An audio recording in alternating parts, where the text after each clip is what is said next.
You can tell the truth. How was the road from Pokhara to Kathmandu?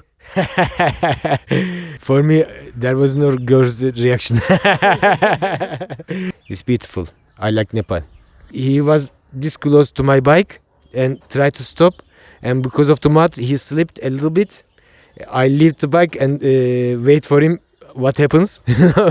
Okay, you are in Nepal. Everyone will help you. Don't worry. I can print and give it to you. My highest speed in Nepal. Maybe in Nepal, maybe 50. So that was at the very first moment of Nepal. I think you asked everything that I can answer. Yo bike